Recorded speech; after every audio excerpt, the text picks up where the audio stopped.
Welcome to Oh Hell No with Nicole.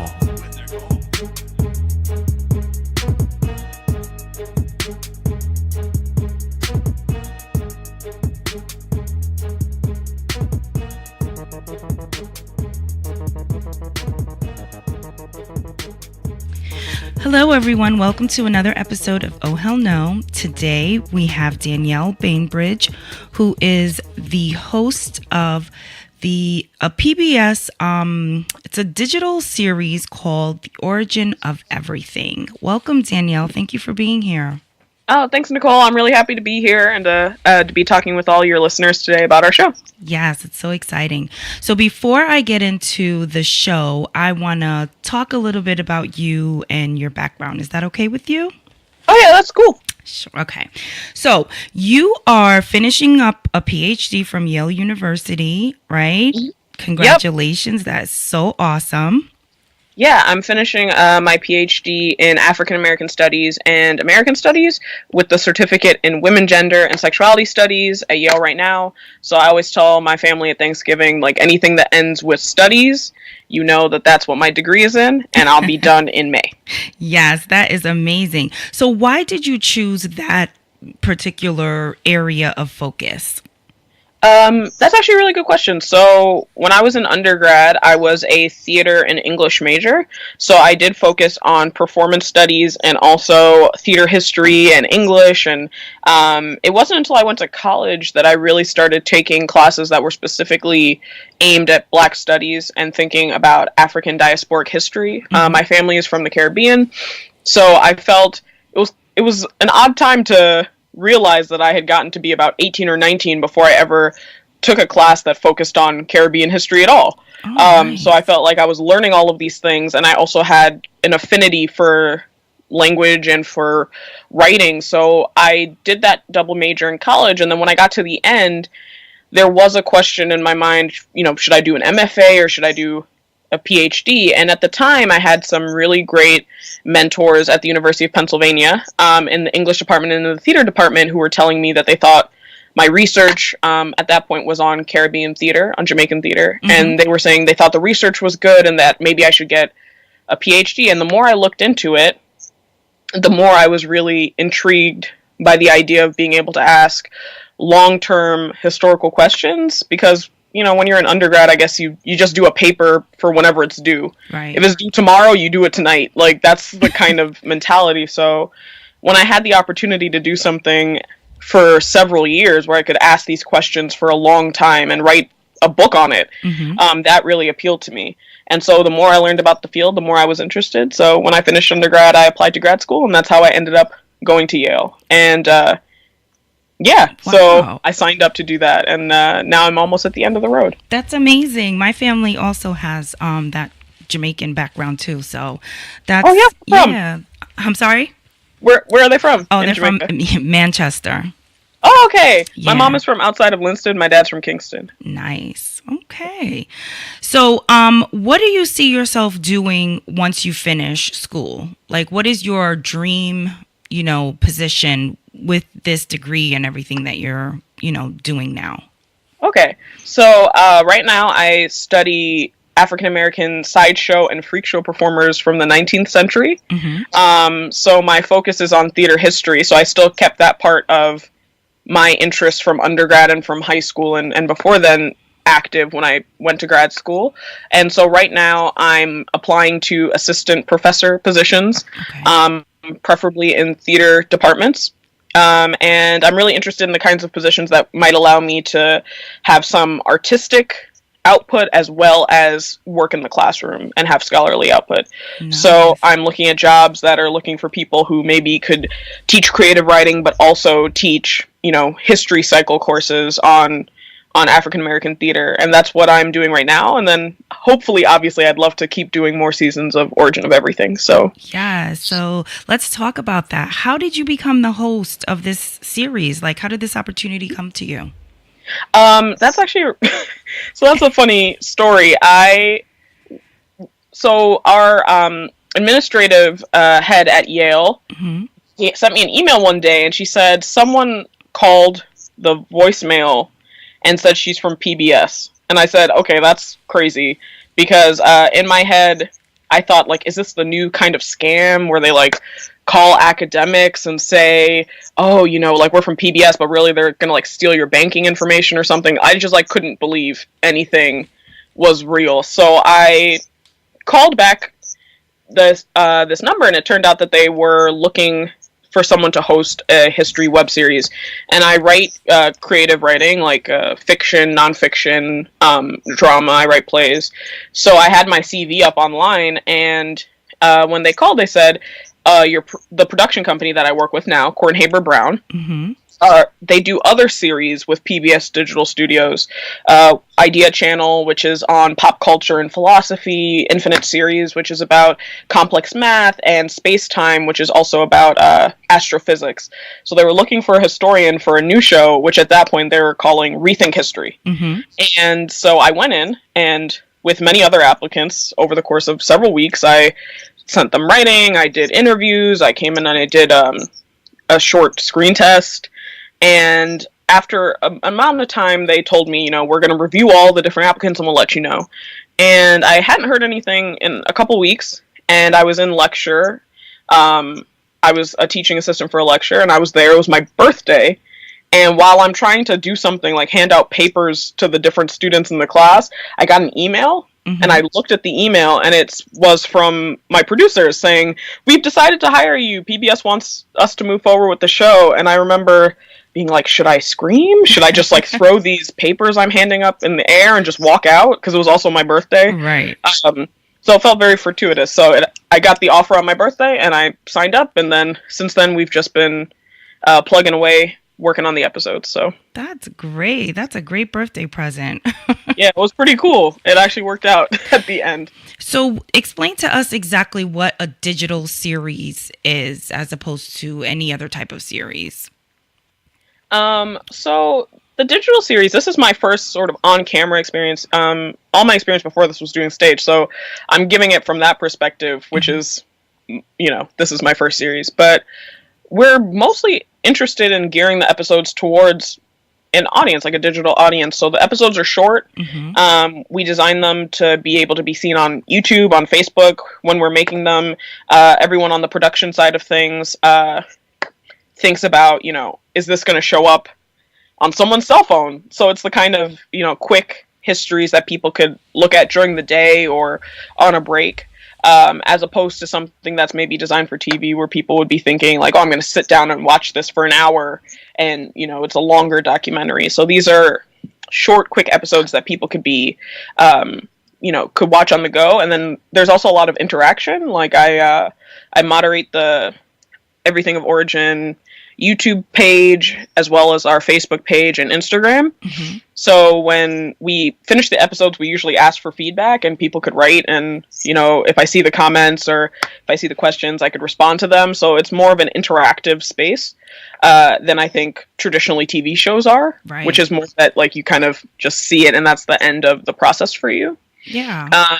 So it's really great to be able to do something that's short, that people could fit into their everyday, that they could learn something informative, and then we could also have dialogue and discourse afterwards.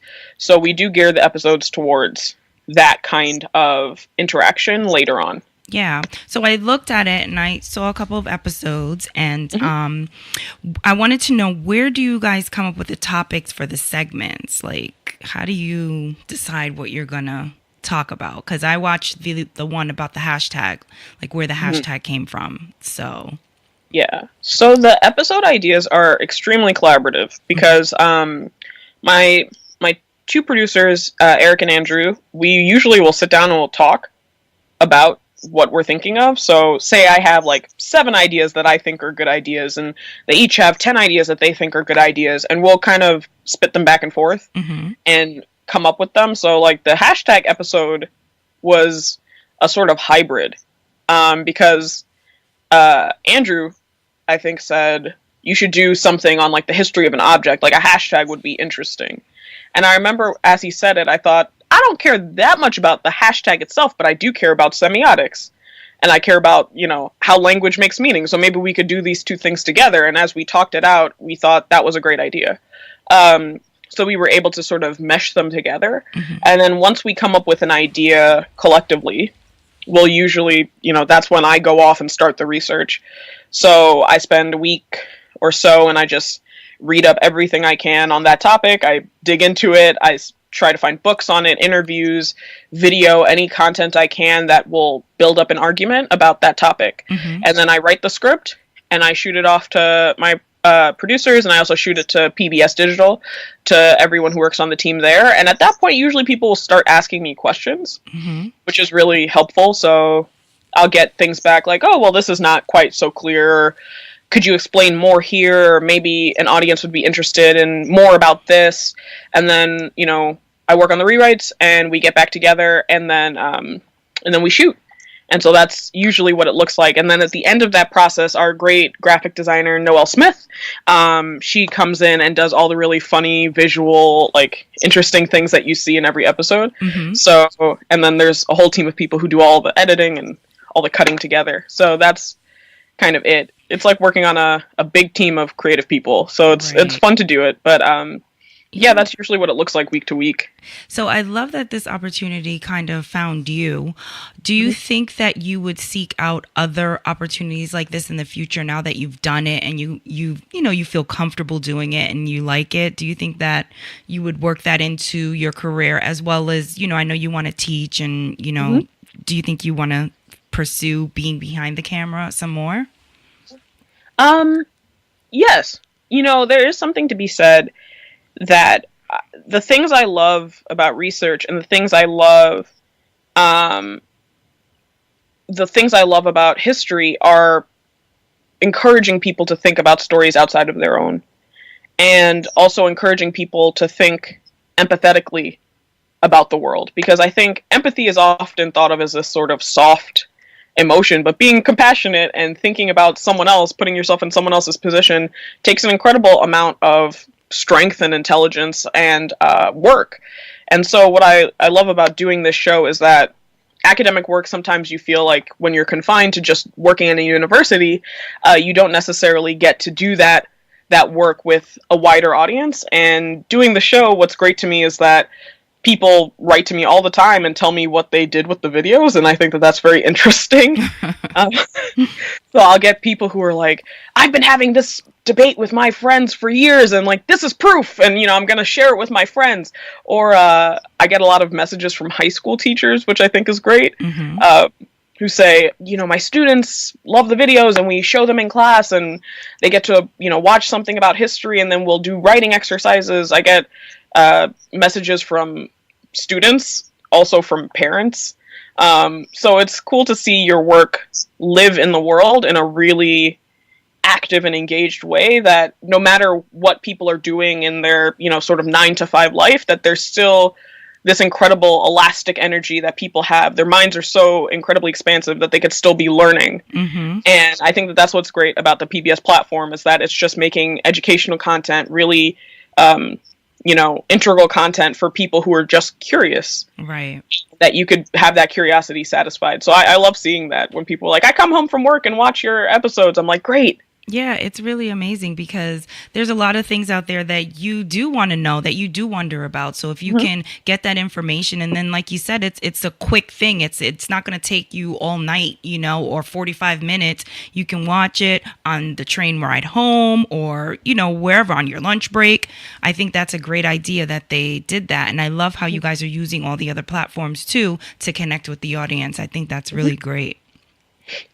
Oh, thanks. Yeah. Yeah. So I have to ask you this question. This is kind of unrelated to this, but because you're doing all of this research on, where stuff originate from, what do you think about the Ancestry Kits? Do you think that they are, do you think that they're legit? Do you think you could really find out, what other, backgrounds, mixes, cultures, whatever that you have in you with just sending in this swab of spit or whatever it is that the kit requires? Because me and my cousins and my sister, we debate about this every day, and we're going back and forth on whether we should do it or not, because it's is it real? Is it not?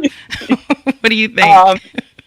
So I'll say this is because I feel like these kits were more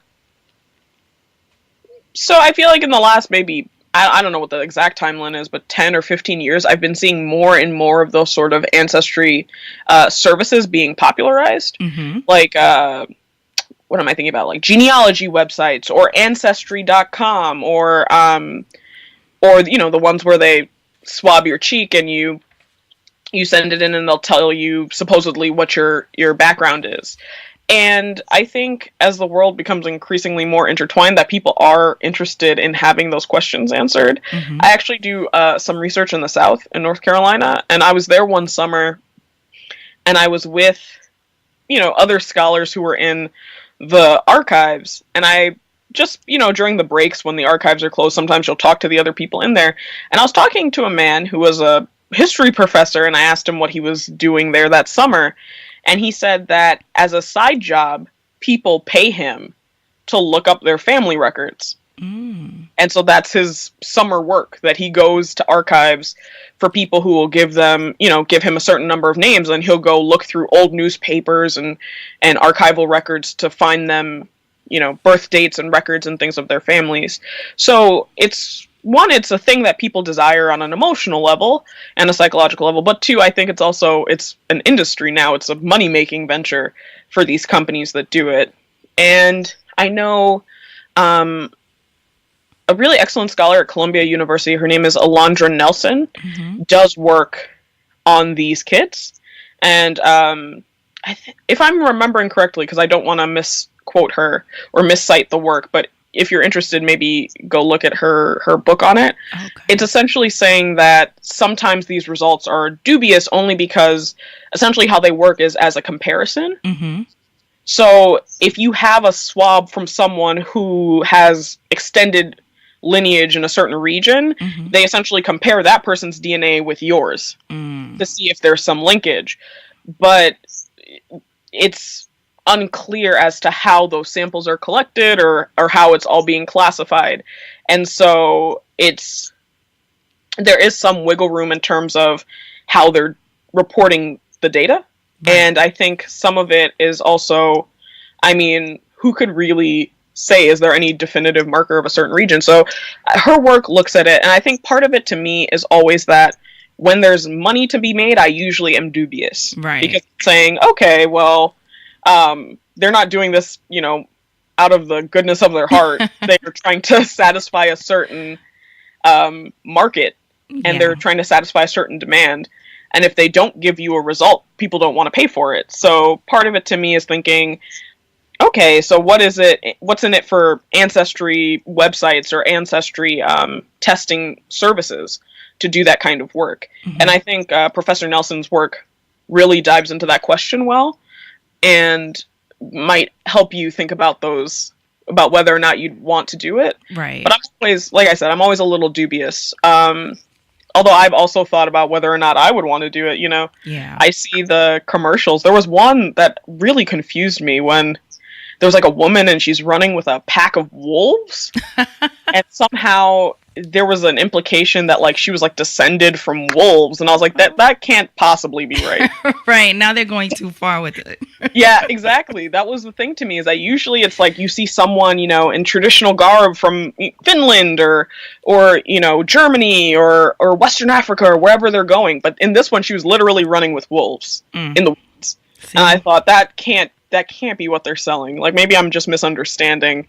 Yeah. But that's my hot take on that. That is crazy. So do you have any goals to possibly like write anything for TV or film, or is that anything that interests you? Right now I'm working on completing my first full length play. Mm-hmm. So that's in the works. I think I'll probably just leave it there because I'm still trying to see how that. Now I'm sounding even more cryptic. I'm trying to see what will happen with that production. So if it does, stay tuned and I'll keep you updated. Right. For TV, I guess that's never something I ever thought about because I've been involved in some kind of live performance, theater, anything since I was 11. And so theater has always had a really special place for me as a writer and also as a site of creativity. I think film is interesting, and it's also something that I'm learning as we do this show. I think the first day I came in, like many moons ago, I said, oh, so do you just want me to memorize this and then we'll do one take and we're done? And everyone kind of laughed at me because they thought I was ridiculous. They're like, no, that's not how this works. You're going to do a lot of takes and you're going to be here for a while. So I don't think that you quite understand how this is. Wow. Because it almost feels like you're always rebooting. Like you do it one way and then you do it another way and then you do it another way. Whereas in theater, it's kind of like you just do it once and you hope that it worked. Right. For the best. So no, I guess I haven't thought about it extensively, although I'd always be open to it because I guess for writing for me, because I write in a lot of different genres, I'm always interested in how you could tell a story a different way and how that could appeal to different groups of people. So, I have my academic writing and that lives in a certain kind of world. And I have my creative writing that lives in another world. And then I have this web series that lives in another world. So I don't like to limit myself in terms of thinking about communicating with people and the kinds of things that could appeal to people. But I've never seriously thought about TV. You never know. Could be the next Shonda Rhimes. From your mouth to Oprah's ears instead of God's ears. Right? You never know. I don't know if Oprah is God. No. So, well, it was really nice getting to know you and finding out, what you're doing on this series and what you're doing personally. We'll definitely be looking out for you because I'm sure you will be doing great things in the future. All right. Thank you so much. And thank you for asking me these questions. No problem. But before I let you go, this is the Oh Hell No podcast. And I have to ask you, what was your Oh Hell No moment of today? Something that happened throughout the course of your day that made you stop and take a pause and say, oh, hell no, I can't believe this just happened. Yeah. Or, or even at the beginning of the week. It doesn't have to be today. Let's see. I think the one from today is my sister has a dog who's very lovable and very dear to my heart, but he's also extremely rambunctious. And I was walking him and we're going uphill. And I feel like sometimes when I'm walking him, people look at me as if he's not with me because they think that I've like kidnapped him or something. Because he's always running to people, begging for attention, licking their hands. And he's very popular, but it looks almost like he's walking me, like I don't belong to him. And he was doing that today. There was a group of men doing construction on someone's house, and I was walking by, and he was trying to run into a construction site, and in my head I thought, ugh, this dog gets hurt on the construction site, like there's no workman's comp for him, like what's he doing? And that was my oh hell no moment of today, is me wrestling a 10-pound dog who looks like he's in control, trying to run away from this construction site, and all of the workers laughing at us, thinking like, "Oh, she definitely kidnapped that dog. Wow, that dog does not belong to her." Well, that was a good deed that you were doing anyway. So yeah, exactly. So I saved them some heartache and this dog some heartache from getting hurt. Yes. All right. Well, thank you for joining us. I just have to remind everybody that we are Origin of Everything, and on every account, Facebook, YouTube, and Instagram, it's PBS Origin of Everything, if they want to follow us. Are you on Instagram? And I know you said you do YouTube, so tell us those links as well. Okay, so Facebook, we are PBS Origin of Everything. Instagram, we are at PBS Origin of Everything, because we wanted to keep it simple, I guess, so people wouldn't forget. And then on YouTube, we are www.youtube.com/PBS Origin of Everything. So awesome. Right. Thank you.